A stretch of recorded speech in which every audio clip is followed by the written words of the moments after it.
Welcome to the biggie. Explore, experience, and enjoy your life. If you're not enjoying your life, change your choice. Change it from within. Change how you see things. Change how you feel about something. Change the way you have an intention about an end result that causes pain.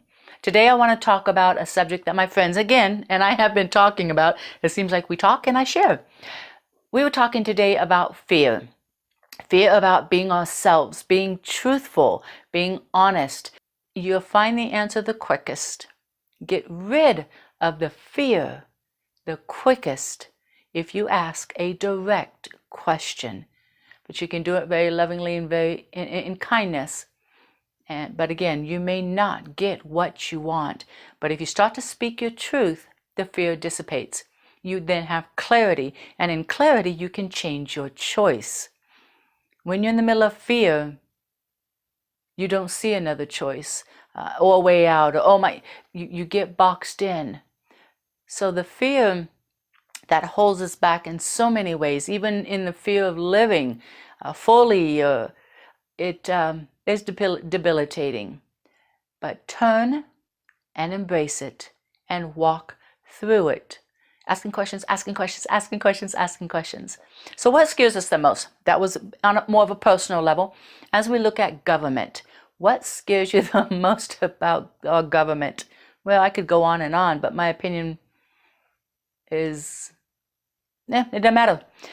I do want to state that as we put fear of what the government may do, or the possibility of what they could do, we create more fear.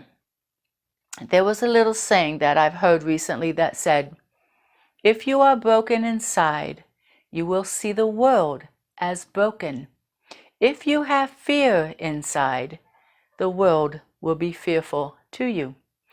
When we engage in anything on the external, how we engage in that, how we see it, how we react, that's our own emotion, mental state. That's us. That's not the world outside of us. So when we look at government, how can we overcome the fear of government? Don't look at the news. Get the hell out of there trying to figure out what they're up to now.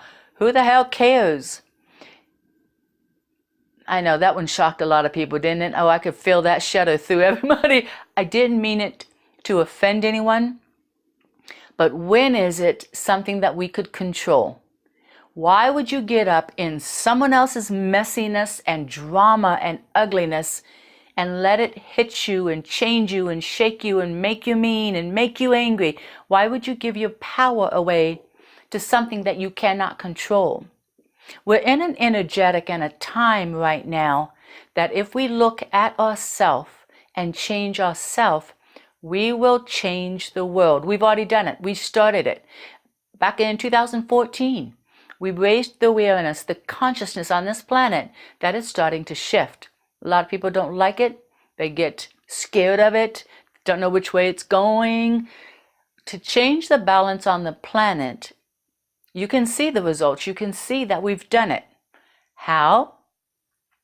Look at government. When you have, and I'm going to use this example so that it's a clear metaphor.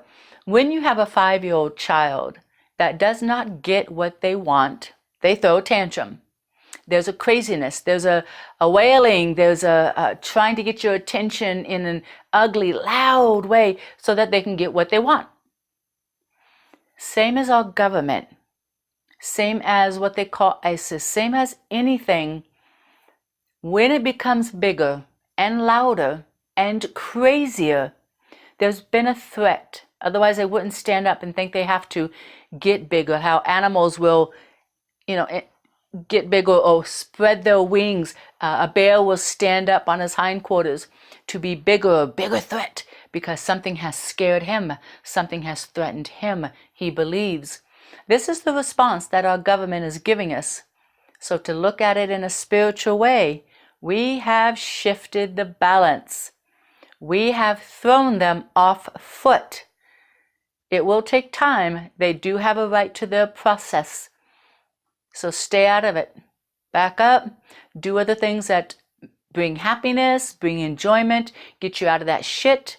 If you find yourself watching the news or talking to people about the news, and then all of a sudden you get negative, it's like, oh, back up, back up, stay out of it. Bring in love, bring in light, hold that place of power.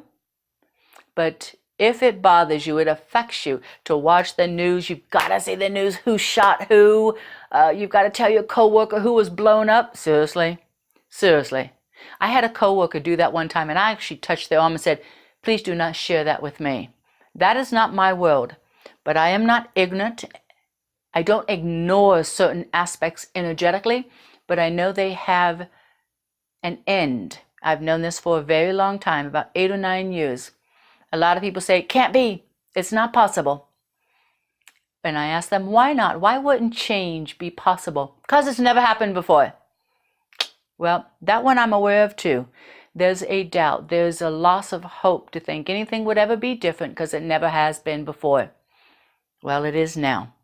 If you can't feel it, if you can't see it, maybe something that will show you that we've changed is, instead of us being able to be on the fence, this place of indecision, this gray area, it's no longer there. There's a great divide, and I've talked about it before, a great rift that has come, and it has created two sides. No middle ground, no on the fence, no indecision. Two sides. You have one of stillness and balance, or you have one of chaos and madness. When you look at the world, do you see not the madness clearly? Isn't the chaos becoming more prevalent? It's a sign of the great divide. When this gets clear and the madness is, you can't hide anymore. Everything's coming up to the top. It's all coming up to the top because there's nowhere to hide anymore. The great divide has removed the veil of indecision, the veil of hiding, the veil of being able to disguise or be invisible or not indecision.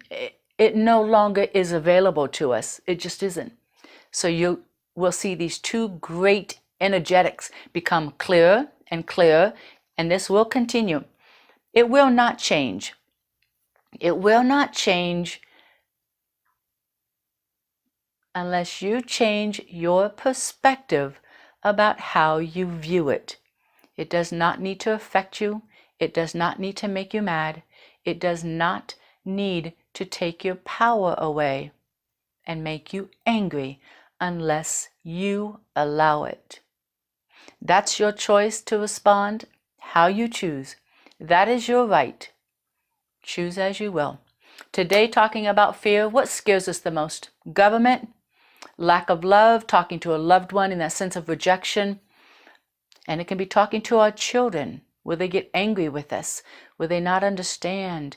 There's so much that we live in fear. If we can disconnect from each one at a time. What a powerful thing. What a blessed thing that would be. But disconnecting yourself from those things that you cannot control. And in the situations of what you can control for family and loved ones, speak your truth. Even though you feel like an idiot, even though you feel like a moron, speak your truth. And do not have an expectation of how they should respond, or do not have an expectation of what it is you think you want to get by talking your truth. That's where it will hurt. So today it's been about fear. I hope that answered some questions. If you have other questions, please email me. Go to my website. I'll have the links here today. Write in and share with me your concerns. Where have you seen this fear in your life? Have you been able to detach from it? Have you been able to walk into it, release it? What are some of the things that you're going through? I would love to hear from you. And if you would like a private session with me, I would love to get together with you. I'd love to help where I can, to assist you by counseling. Please email me or go to my website and let's set an appointment. Let's talk. Let's heal. I hope to hear from you. I hope you're having a wonderful evening. Thank you again for joining me. I'm sending you love always.